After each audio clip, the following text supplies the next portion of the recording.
Can I please welcome, ladies and gentlemen, our first speakers, Zee Goba and unveil.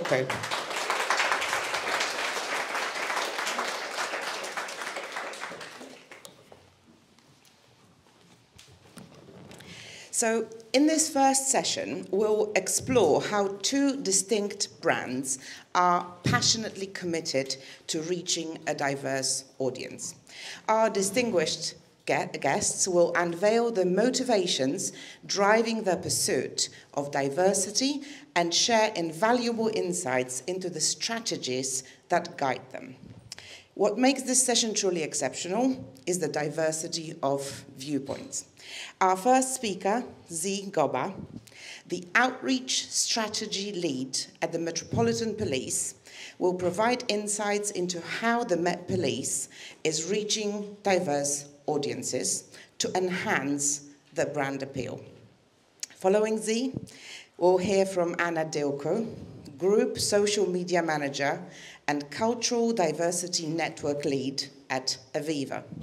Anna will share what Aviva is doing internally to connect with diverse audiences and ensure they feel genuinely included. So, Zee, can you please introduce yourself? Tell us about your role and about your company, please. Will do. Good morning, everyone. As Alex just said, my name is Zee. I'm an outreach strategic lead for the Metropolitan Police. What does that involve? So currently we're trying to recruit people from diverse background and also female as well to join the organization. I've been into recruitment and HR for like 10 years now since I finished uni. I was currently working for the NHS, doing recruitment. I was working for Moorfields Hospital. Never thought about joining the Met, not gonna lie. And I got a call from someone from Reed saying that's what we're going, like, not for me, not the Met. But the guy was very persistent. Like, he called me again and like, leave me alone, I got a job.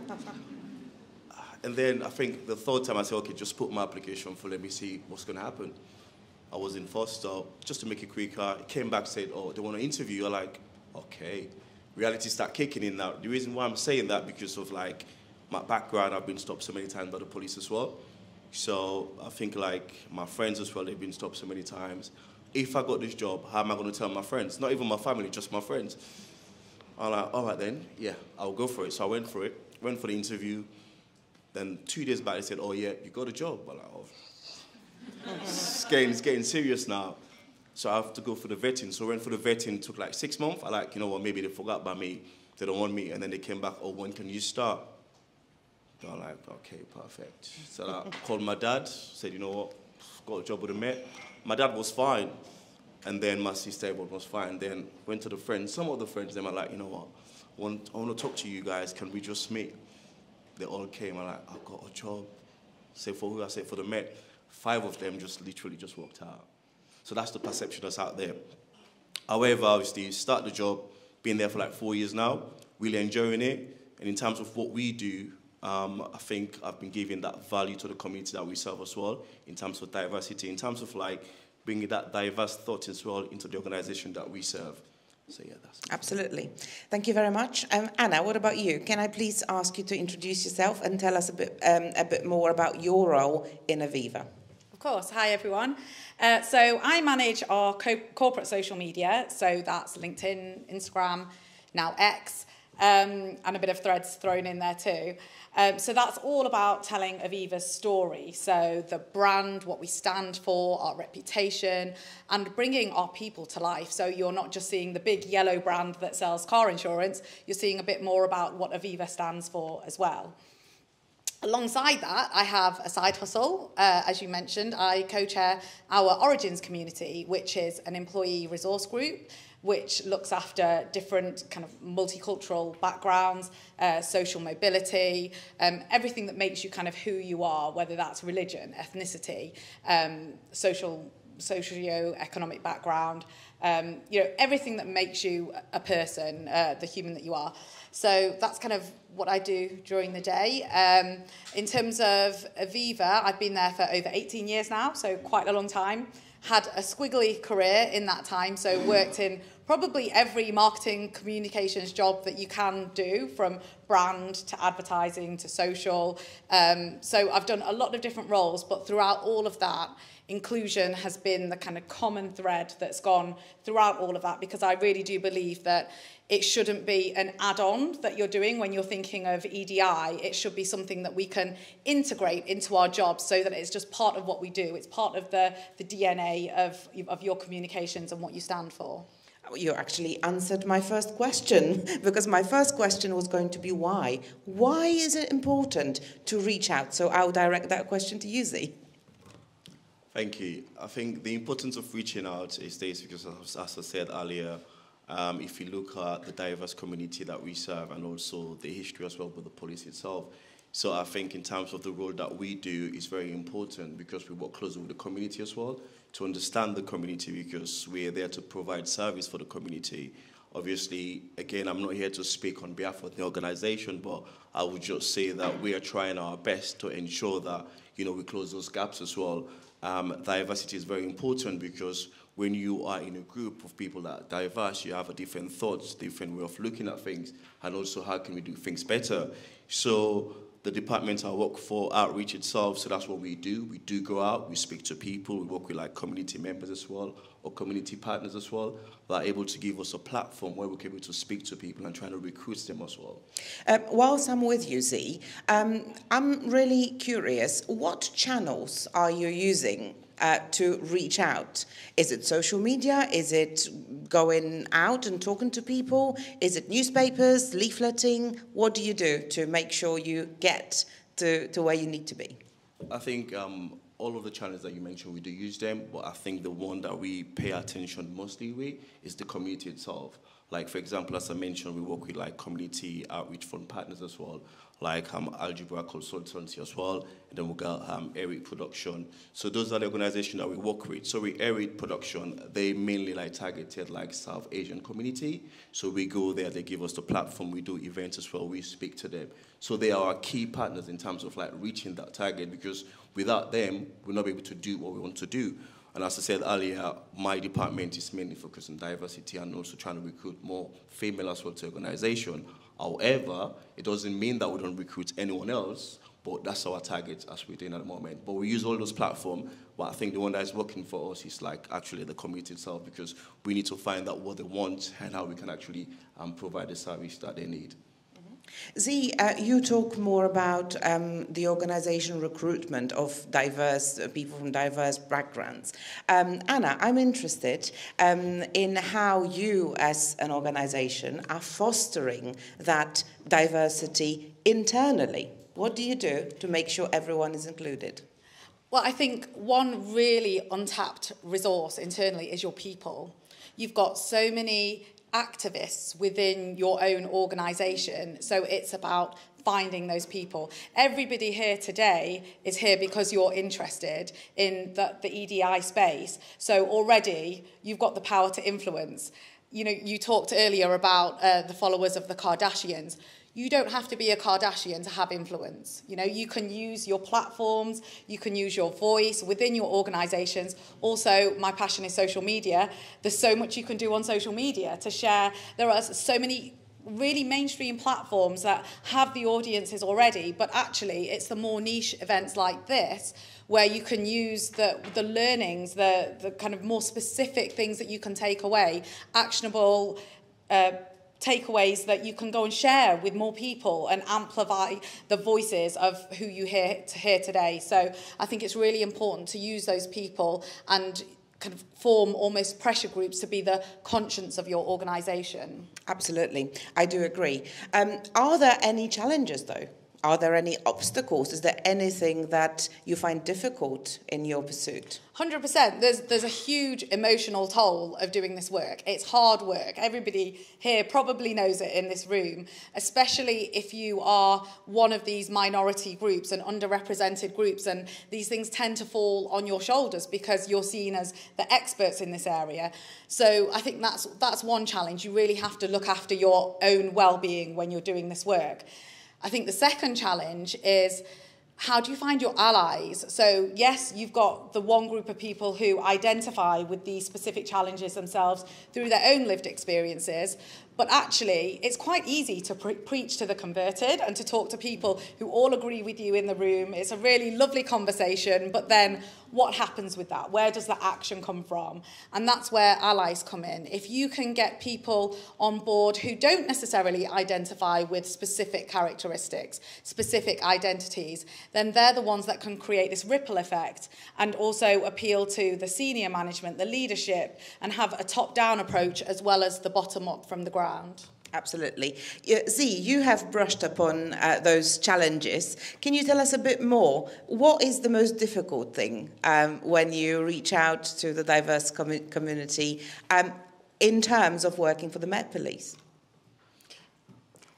I think I'm going to be really specific here as well, and I'll give you examples as well. When I started in 2019, I was very excited. I think my first event, I went to Brixton. Didn't think about the Brixton riots. That was like for the black community and the police. So as a black man going to Brixton, representing the Met, thinking about it now, like kind of like, I think like maybe I could have thought about it betterly. So when there, obviously going there to do a job that I was getting paid to do. So I got my stall and everything. I've been called so many names that day.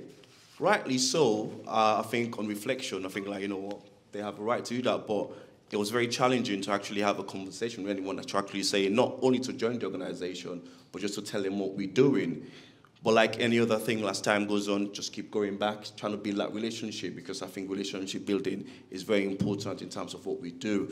So build those relationships, start getting partners, start getting allies as well, people that will support us in what we do. But it doesn't stop. Obviously, every day we see things in the media about the organization. I'm not going to lie, in anywhere we go, we have the good, the bad, and the ugly, so we're trying our best to ensure that, you know what, we are inclusive, and we're more diverse as well. Just challenges, I think, calm down a little bit, because now I can go to Stratford, I can go to Brixton, certain areas though, and I will get like, you know, welcome, I will get people that come from the black community or the Asian community say, you know what, thanks for what you do, we appreciate it, keep doing it. So despite the challenges there, but I think also it actually like, inspire me to do it more, because I want to see more people of diverse background as well to join the organization. As I said, so we can be on the table, so we can have that diverse thoughts. Because sometimes when you have, when you're in a room or you're on a table, obviously of people of the same thinking process, it's very difficult for you to get an answer and for you to look beyond what others are looking at. So what we do is when you're trying to have that difficult conversation. And then for me, I love what I'm doing, reason being because I think I'm helping others, and I'm also supporting people as well in terms of like the challenges that we face. Obviously, it's very clear I'm a black man, so you don't have to hide behind it. But it doesn't mean because I'm black, that means, you know, you have to put me into a box. Like, I'm not that individual. I will come out of that box, but I will try to do what's best, not only for myself, but like for the younger generation as well, for my kids or people coming up as well. So we don't only recruit people to become a police officer, if I forget to say that, we also recruit people to become a police staff as well. So I work in HR and recruitment. I'm not a police officer, I'm a police staff. But also, we're trying to make sure that our organization is as diverse as possible. We're not there yet, but we're trying our best. Hence why, obviously, we do events like this and work with partners as well that be able to ensure that we have that platform to build on those relationships. Absolutely. A question that comes to mind is also the question of language. Have you found that police officers who are from diverse communities, they can speak the language of the community and therefore achieve more within that community? Have you found that in your work?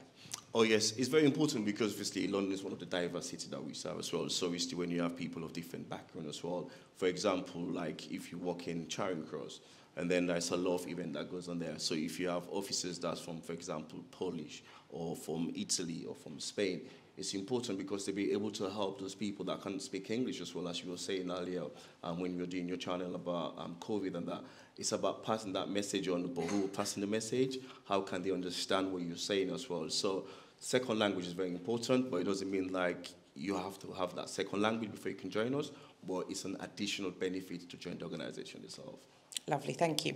Anna, I'll come back to you, and I would like to ask you about your experience, and I would like to invite you to share your advice regarding how brands can reach out. What is the best way of reaching out to those diverse communities? So if there's a brand who wants to embark on a journey of reaching out, what would you recommend? What, reaching out to customers? Reaching out to or communities? Communities in terms of advertising and...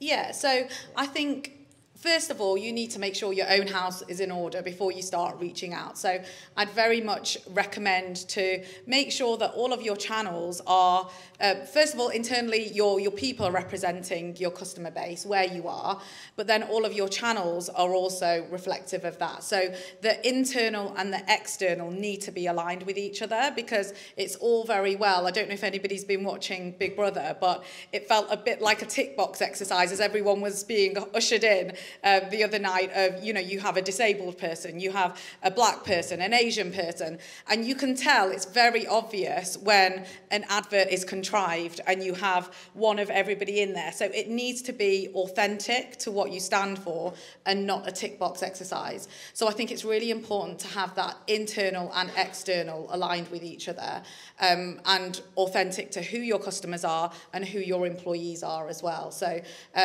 one of the things that we do within Aviva is there's something called the All-In Association. The Advertising Association run the All-In Champion status, and that looks specifically at 9 different measures that you can use within your organisation to measure, almost audit how successful you are, how much integrity you've got in that whole space of what are you doing with your black talent? How do you develop your disabled talent? How representative is your advertising to what you stand for? And so there are different measures that you can use externally to make sure that you're doing the right thing, to keep you honest and make sure that, you know, to achieve that status, you have to have been audited by the Advertising Association. And so measures like that can show how successfully you're doing that and what you need to change to improve if you do need to. In practical terms, though, what channels do you use to reach out and to make sure that you get where you want to get to? Is it social media? Is it some... I mean, me personally, that's my world. So yes, definitely. It's very much social media, and never underestimate the power of social media, not just for your own company's channel, but also your people. Your people can be your biggest advocates. So today we have an hashtag that you can all use to make sure you're sharing what you learn from today. You can connect with people who you've talked to today. So I'd say make sure you use all of those channels to not only talk about what your company stands for, but also what the employee experience looks like and what you learn from different events like this too. I have no doubt that both internally and externally, members of the wider ethnic community can bring their wealth of experience, and they can improve organizations and improve the organization's communication with, with communities. And also, it's really important to have the psychological safety within your organisation, so that people feel comfortable enough to share their experiences, because it's all very well having, you know, going to an event like this or having an experience within your organisation, but if your employer doesn't make you feel comfortable enough to share that, then it's not going to happen. So I think it's really important to help people do that as well.